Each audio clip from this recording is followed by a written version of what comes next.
All right, welcome in. It is time for Total Bases. Opening weekend is in the books. Of course, we have NFL Week 2 levels of overreactions after 3 games, but it also makes this, in my opinion, one of the best weeks to bet Major League Baseball. Not that there's ever a bad week. So we're going to talk Mariners, Yankees. We're going to get into the chat and talk about what you guys want to talk about. I'm going to go to Bryan Leonard first, and we're going to get right into this big game, and then we'll go to Tokyo Brandon. Mariners, Yankees for me, Brian. 1A versus 1B as far as I have the American League rated. I think a lot of people would probably agree with that. We are out in the Pacific Northwest tonight to open up this series, and the Yankees are going to put a guy on the mound that you talked about a lot last year, and you had sort of a beat on this guy last year. So kick us off. Yankees, Mariners. How are you seeing this matchup tonight? Yeah, lefty Ryan Weathers gone to the Yankees, and as long as he's on the mound, you want to take advantage of it because he does have some injury problems in the past. He's going against Luis Castillo. Castillo at home, obviously, with Seattle. I'm seeing lines out there about Seattle about minus 110, sort of like a pick'em game, in a total of a 7.5. I see some eights under minus 120. Interesting game for myself, obviously, because there are two teams that are really good. But also, and I'll talk about Seattle a little bit later when we get to our segment where we talk about what's been going on with us and what we've got up. But we've got Luis Castillo going for the Yankees. He's a righty, and normally righties have, you see a lot of times where they have the lefty-righty situation for the starting pitchers. It's interesting how good last year Luis Castillo was against righties compared to lefties. Now tonight, he's probably going to face only 3 righties and 6 lefties. But last year, against right-handed pitchers, and I'm a real big believer in strikeout minus walk ratio. His strikeout ratio is 25.2%. His walk 3.3 gives him a 21.9 strikeout minus walk ratio against righties, which is awesome. It's awesome.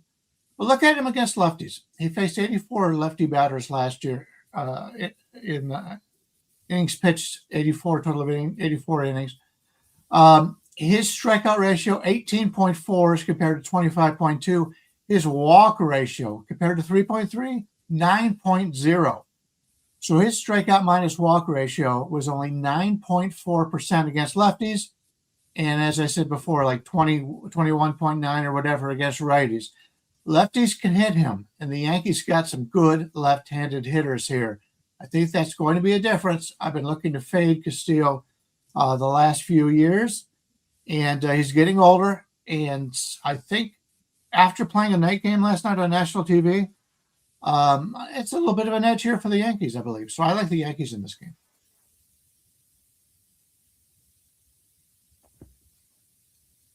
Oh, I'm muted. I'm getting good at muting myself when other people are talking. Kelly has been on me for that, and sometimes I'm too good at it, and then I forget to unmute myself. I was trying to bring Tokyo Brandon into the conversation, and what I was saying when I was muted was, TB, you had a couple good calls on the Yankees. First weekend they go and get the sweep out at the Bay Area. Now they head up to the Pacific Northwest. So how are you seeing this one, Yankees Mariners? Yeah, this one interesting. Weathers is interesting pitcher. If you look at his game logs from last year, man, he's 7 strikeouts, 1 strikeout, 2 strikeouts, 6 strikeouts. He is just all over the place. And one thing that's consistent about him is he hardly ever pitches 6 innings in his starts. He's a very low inning, a low outs guy. So the first thing I did was to look at his outs and strikeout props. His strikeout prop right now is over under 5.5, and it's minus 165 to the under. So that number will probably change to 4.5. But he's not a real strikeout guy. I would kind of lean on his under there. Louis Castillo, looking at him, older guy. But he's still, fairly dependable. His numbers, his OPS is around 680 against the Yankees, which means he has had a decent history. The problem is he's got a long history. Brian's trying to say something, but he's muted. Oh no. Okay, sorry. Never mind. It's a long history though. So some of those numbers were probably acquired a long time ago. Judge has 10 at bats against him, a 13 OPS. Rosario has 20 at bats and a 1,000 OPS against him. But aside from that, none of the other batters really do damage against him. I think Castillo will be okay in this game. I don't know if I'm going to play the Mariners, but I don't like the Yankees with Weathers on the mound. Unfortunately, I think he has a possibility to. He's just so erratic. I really don't know what to expect from him, but I do know he's not going to. Well, I don't know, but I assume he's not going to finish 6 innings, and I assume he's not going to get 6 strikeouts. So I would take unders in any of those props.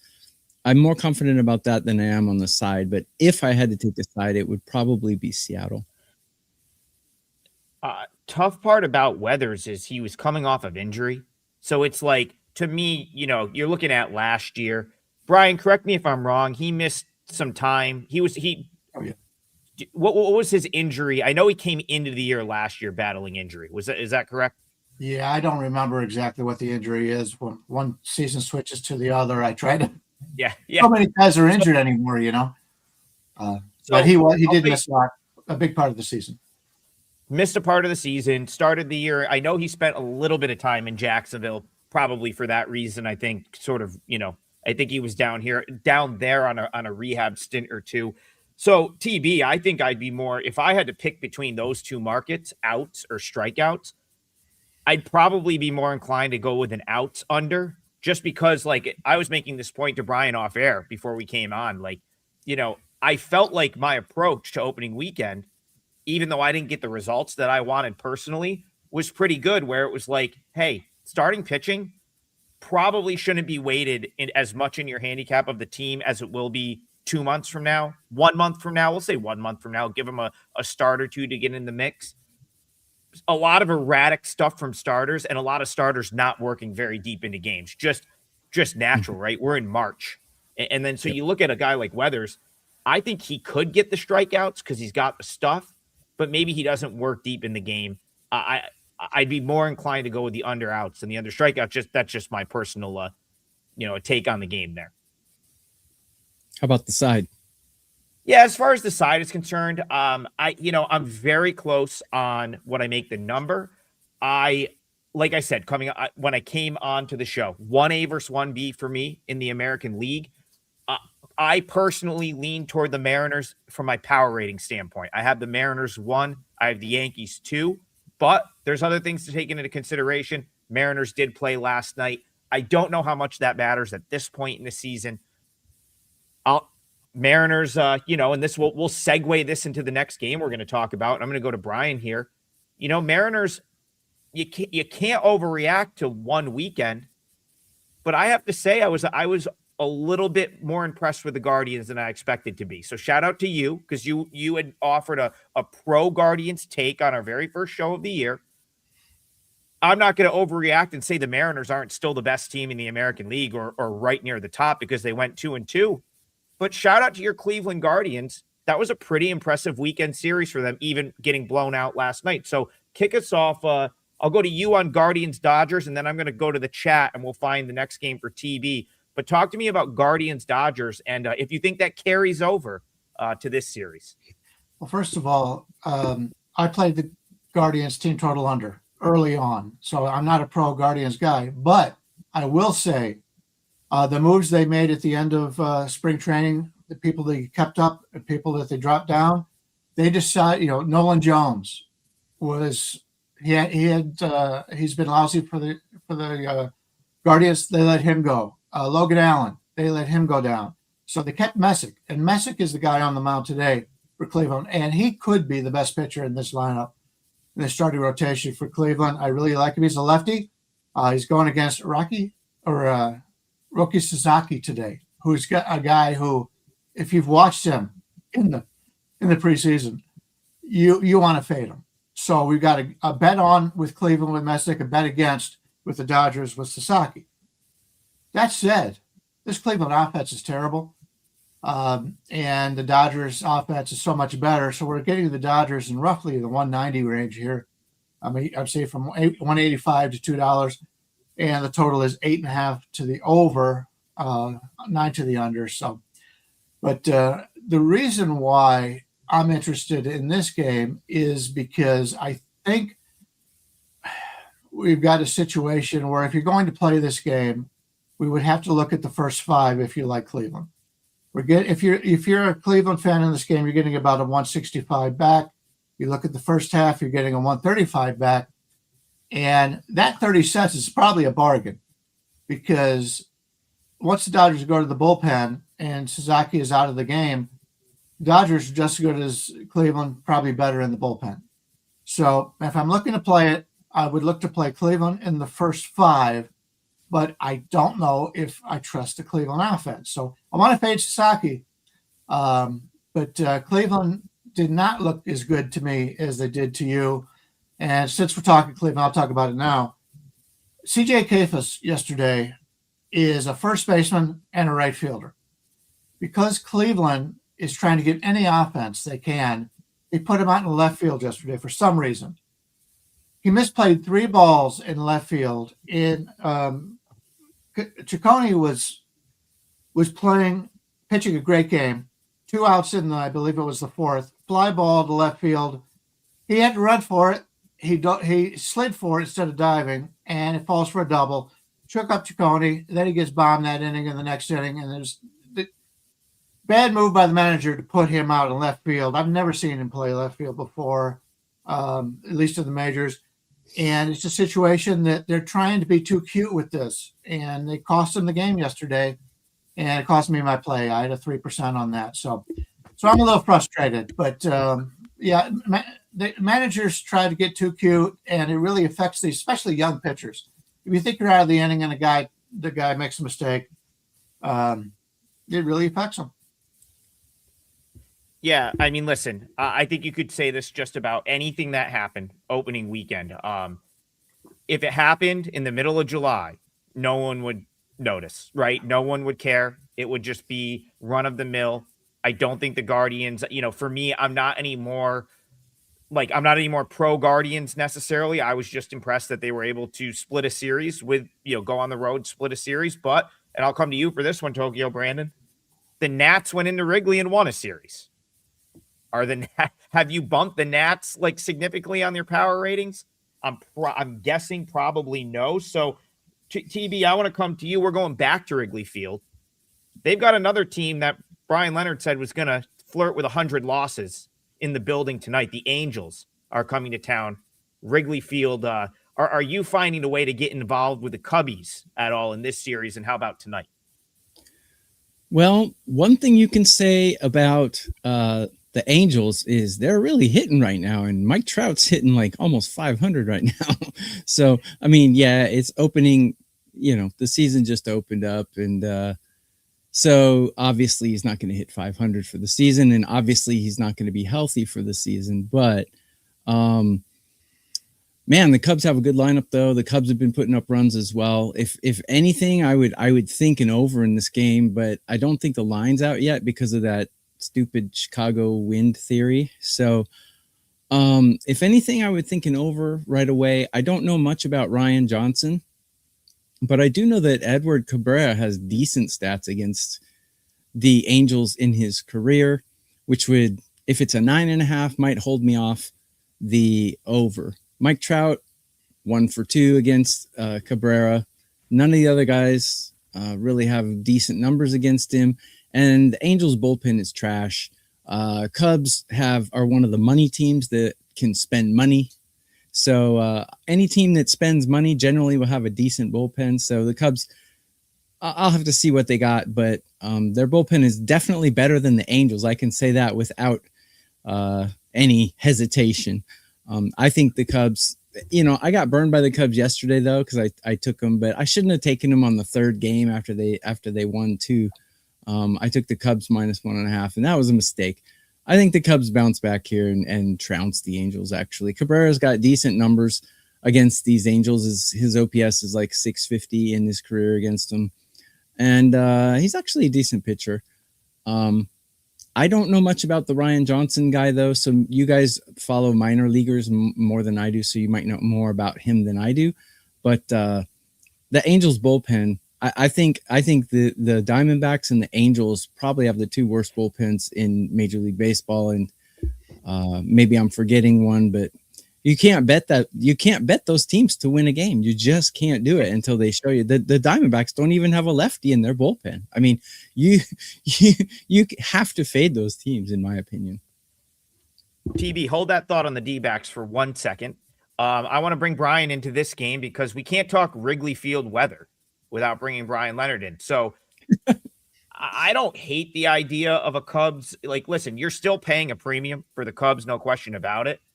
But I like Edward Cabrera. I think the Marlins kind of they have a lot of pieces, and we've talked about the Marlins just like there's so many different pieces in the organization. They felt like they could let this one go, get something back for him, so on and so forth. But like Cabrera's a guy I'm excited about. But Bryan, you're always all over the Wrigley Field weather situation. So any opinion here? What's the weather like, and how are you looking at Angels Cubs? Well, right now, the total in this game is 9.5, which means the wind's not blowing in. So it's not blowing out terribly, but it should have some runs scored in this game. And Ryan Johnson was brought up by the Angels as he was a reliever last year. Only threw 15 innings, but he's been a starter, and that's where they want to use him. I've heard some good reports about Ryan Johnson, and so he may surprise you here. I don't know how long he's going to go because he only pitched in relief in the majors last year, but he's got some big differences against lefties and righties. Last year in 15 innings, he pitched 10 innings worth against righties, and he had a 23.4 strikeout minus walk ratio, which is fantastic.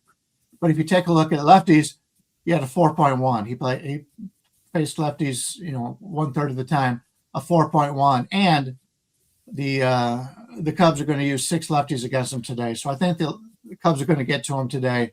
Maybe a team total over on the Cubs may be the better way to go about it, because that is kind of an expensive price. A lot of people out there like the Cubs starter a little bit more than I do. He had one good year. He did make some changes. We'll see if it carries on this year. All right, Tokyo Brandon, I said hold that thought because I want to dig in a little deeper with the Diamondbacks. Their 0-3 start. I look at a team, just to make a segue here, and we'll shut down that Angels Cubs game. You said the Angels bullpen is probably bad. They were awful last season. Well, I say probably because they went out and got some guys that are interesting to me, that could be potential good arms out of the bullpen, but it's really hard to tell. We'll see how who falls into what role there. I think I'm with you in saying my gut says, especially going back to last year, something that came up a few times, that the Angels seem to find a way to mess pitchers up more often than not. Like they don't necessarily develop pitchers in that organization. Seems like you get there and you get worse. So I'm not disagreeing with the Angels bullpen potentially being bad, but where I really agree with you, the Diamondbacks, it's not a skill thing as much as it's like they're coming into the season extremely banged up in the bullpen. It was already a pretty rough pen last year into this year. Now they start 0-3. I'm trying not to overreact here, but the Diamondbacks might not be very good. I think there's people that are higher on this team than and you look in the context of the NL West, and I'll let you talk about Tigers Diamondbacks, but in the context of the NL West, I still prefer just about everyone other than the Rockies to this Diamondbacks team. Obviously the Dodgers, I think people probably knock the Giants down a few pegs. I don't necessarily think that's fair based off one weekend. So now you've got the Tigers coming to town, a team that'll, probably wins their division. How are you looking at this one tonight? Tigers, D-backs, Verlander, Soroka, couple of veterans here. I'm going to take just 2 seconds and tell everyone that we have a double play thing out. I know we should do this at the end, but I want to do it right now. Double play. You can pick 2 of us for 3 days for $49. 2 of us. So it's a great deal. Check it out at wagertalk.com. It's just in my blood. I got to do it. So I made a free video on WagerTalk about this game. So I'm very prepared to talk about it. So Justin Verlander not only has a really hot wife, but he's got good stats against these Diamondbacks last year. In 2024, he got blown up by the Diamondbacks. Last year, he had 2 starts against them. He went 7 innings and shut them out. And then in another start, I think he, off the top of my head, 5 innings and he gave up 2 runs. So he has good stats against these guys. I have no idea why the Tigers are underdogs in this game. Makes no sense to me. I got them for plus 100 and I put it out as a client play. Better bullpen. And let's not forget, until the Tigers basically tanked at the end of the year last year, they had the best record in MLB for a good portion of the season last year, until the Brewers made their surge and the Tigers started to vomit. But they got the better bullpen by far. They've got, in my opinion, the better starter. I mean, Soroka's not bad, but I don't trust him. And actually, if you look at 2025, Verlander actually had a better season. He had more starts, he had more innings, and he had a better season, in my opinion. So better pitcher, better bullpen. They might not have the better hitters. The Diamondbacks have been putting up runs despite getting destroyed. But I think with those 2 factors are good enough to take plus money on the Tigers today. I can't argue with you on the number. I mean, my number kind of came out right in there, in that range. Arizona does hit at home. So, Yes, they do. That is their splits tend to be better at home if you were to look like last 3 years or so. And that's quite often kind of widely considered. If you listen to big leaguers talk, they love hitting at Chase Field. It's kind of one of the better hitting backdrops you're going to find in the league. Brian, I'm going to go to G Hurt in the chat for you, and then we'll go to Garth, and I'll kick it back to Tokyo Brandon, but I'm going to give you this one. G Hurt says, any thoughts on Orioles Rangers? I'll just kick it off by saying I'm pretty pro Jack Leiter. This was interesting to me, so talk me off the Rangers here is what I'll give to you. All right. We've got Leiter against Bassett. Baltimore's at home. We're looking at about a 125 favorite and 9. I did want to ask opinion if you guys have a chance. Tokyo talked about it. When a pitcher plays that team a lot the year before, as opposed to another pitcher, is that an advantage to the hitters or the pitchers? I know Tokyo made that advantage to the pitcher, but just wondering if you had an overall opinion. But we'll wait and get to that in a minute. Leiter against Baltimore. Leiter was really good in the second half. He found himself in the second half last year. Will that continue? We'll have to see. Bassett's a guy. This is the first game with his new team. He had a lot of success in Toronto last year and looked really good in the playoffs. He looked so good in the playoffs that a lot of teams could have signed him as a middle of late reliever and thought that might be the way it goes, but he wants to start. And so we got Texas here against Baltimore. When I'm looking at Bassett from what he did last year, his strikeout to walk ratio against righties was over 20%.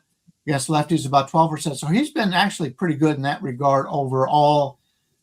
He did throw 169 innings, and his last time he's taken the mound was 7 days ago. So I expect a pretty good effort out of Bassett.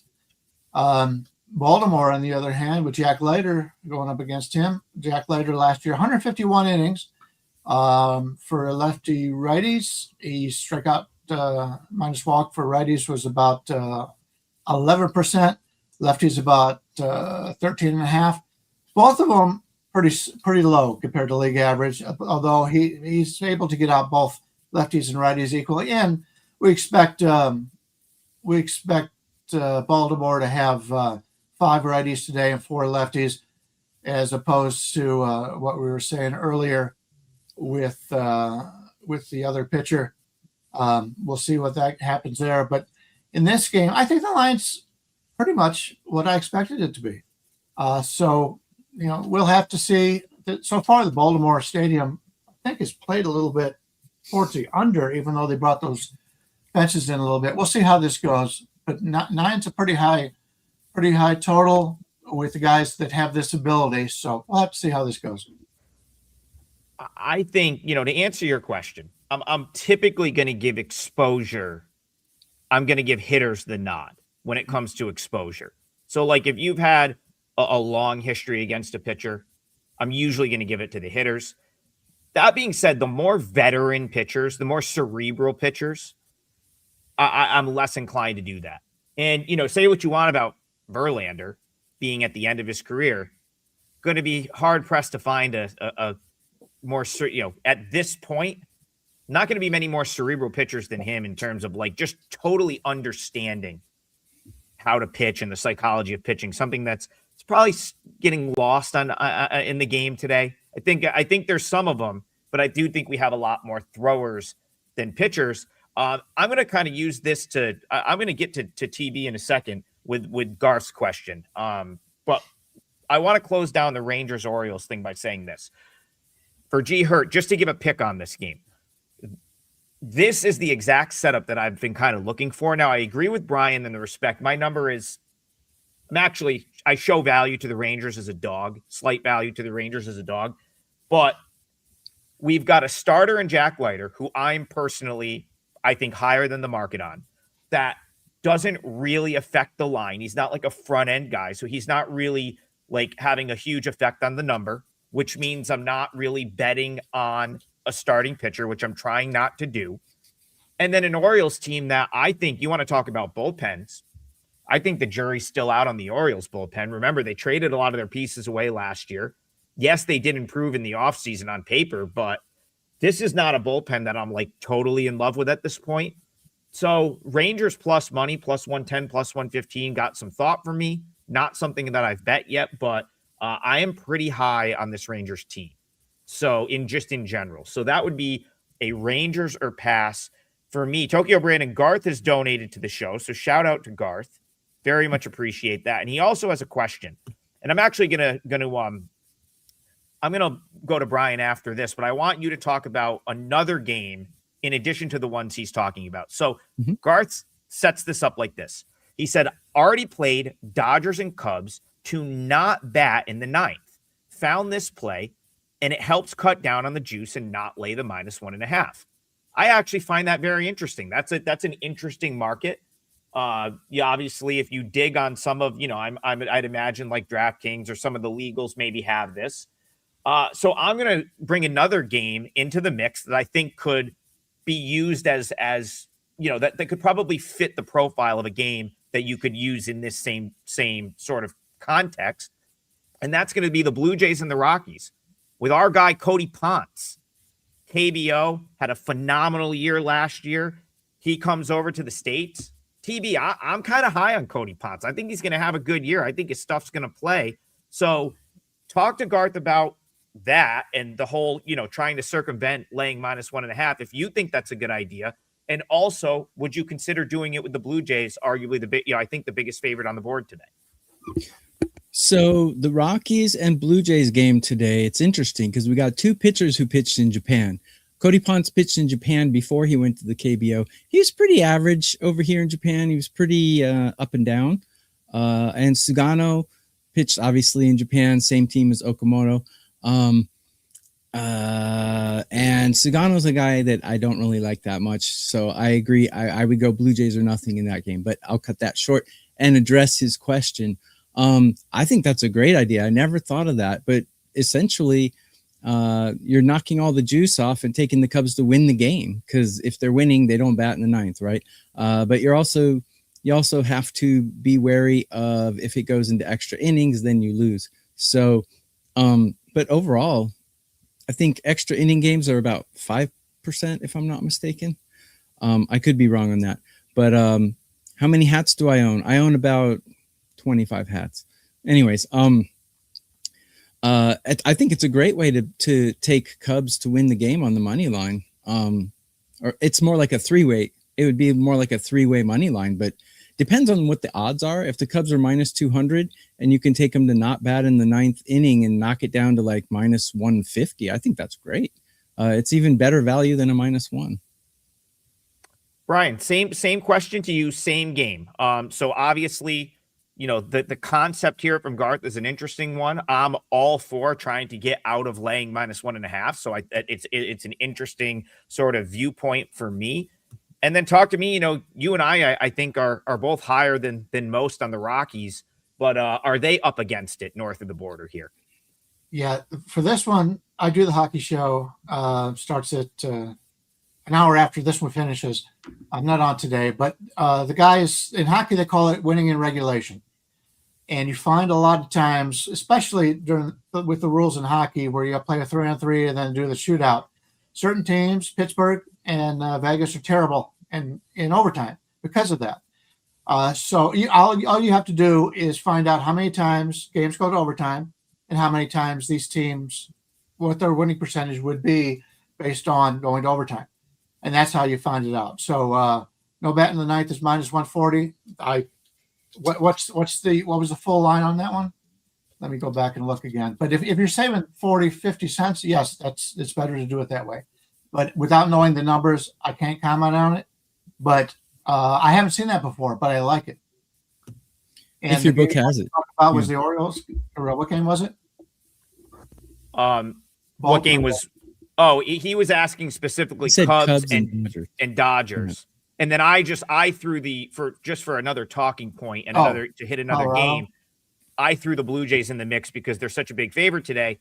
And I'm pretty high on Ponce. Even as a guy that was really pumping the Rockies +1 and +1.5 last week, which won every game, by the way, even though they didn't hit it. They didn't win a single game, but they're 3-0 on the spread. I don't even know if I could get down with Rockies +1.5 here. I think they might. I think they might get dusted in this one. But yeah, you finish that up, Brian. Yeah, I agree. Sagano, I was really surprised by the guys Colorado, the veterans they brought in to pitch in Colorado, guys that I don't think are good pitchers in the first place, and that's one of them is Sagano.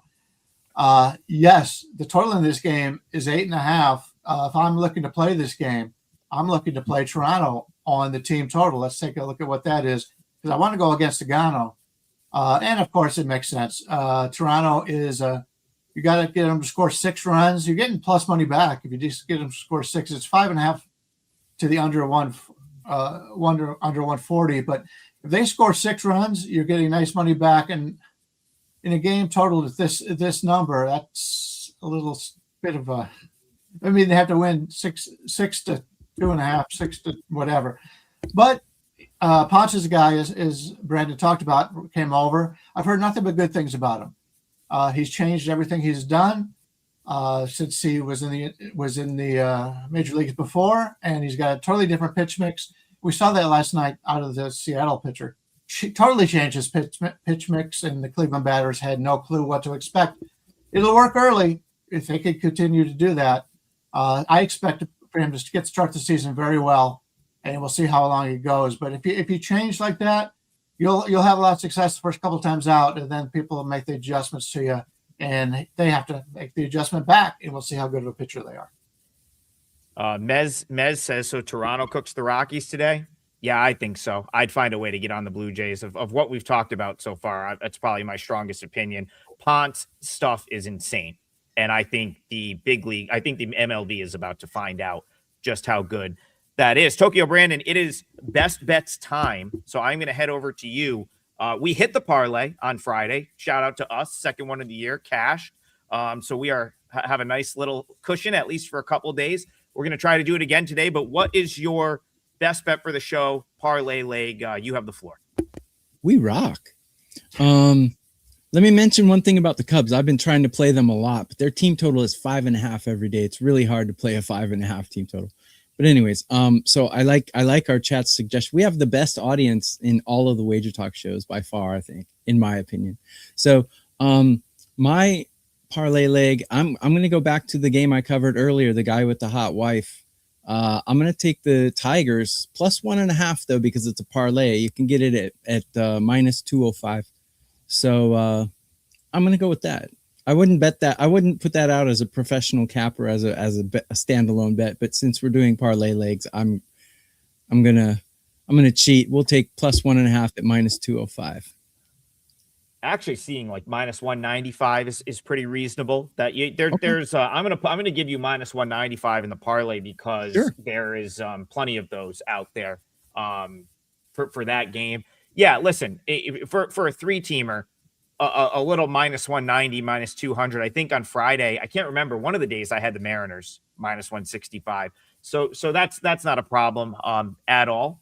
And yeah, you're getting I love my plus 1.5s when it's the road team. You kind of get that extra built in at bat. So yeah, TB, I can't really argue with that look. Bryan Leonard, I'm going to go to you. Best bet for the show, parlay leg. What are you looking at? Oh, you know me. I like to play games that nobody really has much interest in. So I'm going to look at the Chicago White Sox and the Miami Marlins in this one. Davis Martin starting for the White Sox. He, along with Eric Fetty, for some reason they signed.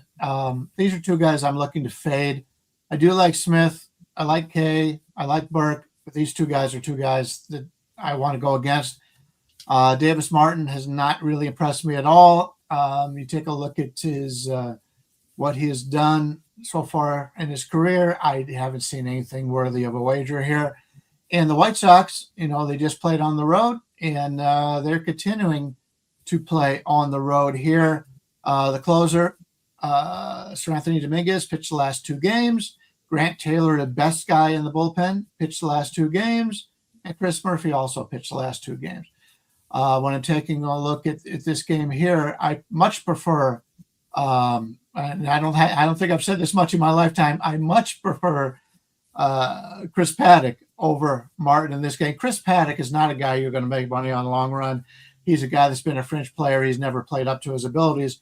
But if you saw him in spring training this year, he did make some changes. He looks so much better. And you're laying 130, 135 here. In Miami, to me, right now is a slightly better team playing at home. And Chicago was already on the road, and they didn't look very good. So let's go with Miami here. I think that's a little bit of a bargain, laying the 130 to 140 range. Yeah, let me I'll chime in just real quickly on this, on this White Sox team.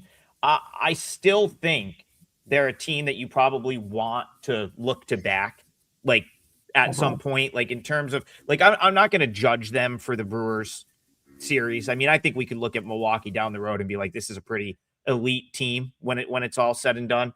But yeah, I mean, the Marlins, there's so much to like about what they've got going on in that organization. Peter Bendick's just an absolute wizard.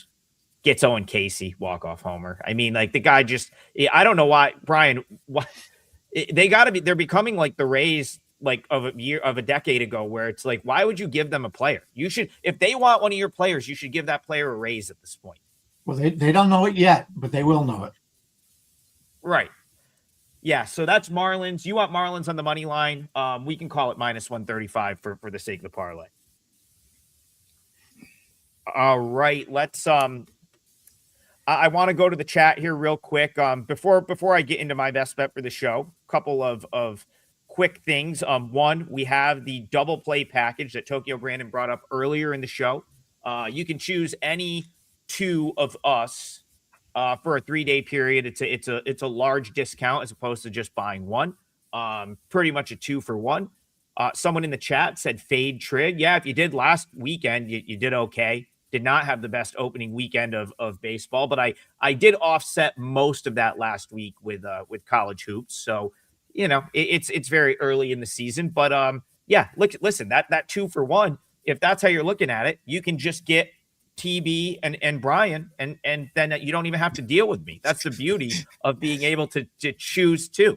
But if you think I bounce back from a 3-5 opening weekend in baseball, then come on over and we'll have a couple of better days this week. I've got to hit the chat for one more. Jack Falk says, a Trigg, you might appreciate this. I coughed up a large stack of money to go watch my Illini in Indy next weekend. Jack, I will be there too. So I will be I am there to cover the NIT on Thursday.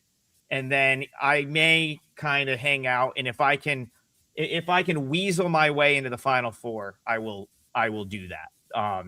So hit me up, DM me, Love to buy you a beverage of your choice, whatever that might be. And love meeting you guys out in the wild. So yeah, I will be in Indianapolis. I'm going to try. I don't know if the weather's going to allow me to do this. I'm going to try to go watch Connor Griffin play on my way in Columbus. But unfortunately, the weather is such that they might not play a game. I don't know if they're playing any baseball in the Northeast this weekend. It is not looking promising for the weather there. But hey, if they play, I'll be in the mix. Go ahead, TV. Can I mention something before we end the show? Yeah, go ahead. You got time.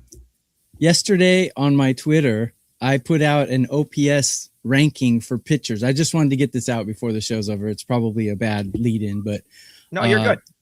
Number one on my list, OPS, was Emerson Hancock, and he went 6 innings of no-hit ball yesterday. So today I put out another list on my Twitter of OPS listed. Number one, Ferris Bueller. Walker Bueller is number one. So just a reference, but yeah, just wanted to mention that. Is that what you're trying to say?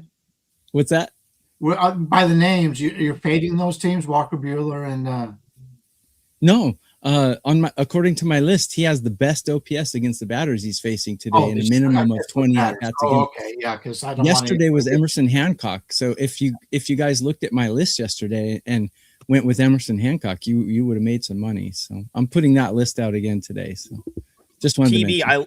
I love that Emerson Hancock is that high on your list, because what they did last year with him is they sent him down to AAA. And this is a guy that never pitched out of the bullpen, not one single time in his entire career. And they just said, you know what? We need a bullpen arm. Why not him? He never threw an inning of relief in his entire time in the Mariners organization. And I think he now understands, like, it forced him to throw harder, and suddenly his velocity was up. And I think he sort of carried that into this year. I'm very, very high on Emerson Hancock and kicking myself that I was. Mariners last night was just out of range from a price I wanted to lay. And in hindsight, I should have just done it because it was an easy win. But I, too, am very high on Emerson Hancock. So I think you're probably on to something there. In the chat, what's the best pick for the show? Well, we just gave out 2. We're going to recap it in a second. I'm going to put the Blue Jays in the parlay, -1.5. That bet is not my style for a straight bet. I can't give a -1.5 that's -130 as, like, I can't condone betting that straight just because. But again, it's not that it's not a winning bet, but like, to me, that's a little bit out of my price range or something that I want to like give to clients. A home team laying 1.5, and you have to lay -130. But as far as the parlay is concerned, I think the Blue Jays might hang a couple crooked numbers on the Rockies tonight. And I am so high on Cody Ponce. Tokyo Brandon, I'm convinced that what we watched every 5th or 6th day in Korea last year is going to translate. His pitch mix is incredible. He looked awesome in the spring. I think I think the league might be in for a rude awakening having to go up against him. And you want to talk about, I mean, we have the league and then there's the Colorado Rockies. I think the Rockies are going to be better this year. But the reality is this team, even in massive improvement, would still be winning like 60 games, 55 games. And they started 0-3 in games that they could win. And now they've got to go and face the Blue Jays, travel from South Florida to north of the border. Just does not seem like a good scenario for the Rockies. So give me the Blue Jays, -1.5, -130. And that will be my best bet for the show. So to answer your question, the parlay for today, you've got 3 plays. So Tokyo Brandon is going with Tigers +1.5, -195. That's for the parlay. If you want his opinion on that game and probably a way to just bet it as a straight bet, head on over to the WagerTalk YouTube channel. He's done a video on that same game. But for the parlay, we're going Tigers +1.5, -195. Bryan Leonard is going with the Marlins on the money line. That's -135. And then I will go Blue Jays -1.5, -130. Again, I'm not going to calculate the parlay odds on the show because it takes too much time. However, it will be based on those 3 odds. After the win on Friday, we are now plus 3.74 units for the season after two plays. So, long way to go, but it's nice to start a little bit ahead. And that's the parlay for today. So one more time before we go out: Tigers plus 1.5, Marlins money line, Blue Jays minus 1.5. That is your parlay for the show. Remember, head on over to WagerTalk.com. We've got the great double play special on all of our pages. You can pick any two of the handicappers that you see on your screen right now for the price of one. And we will be back to talk more bases with you 9 a.m. tomorrow morning right here on the WagerTalk YouTube channel. See you guys then.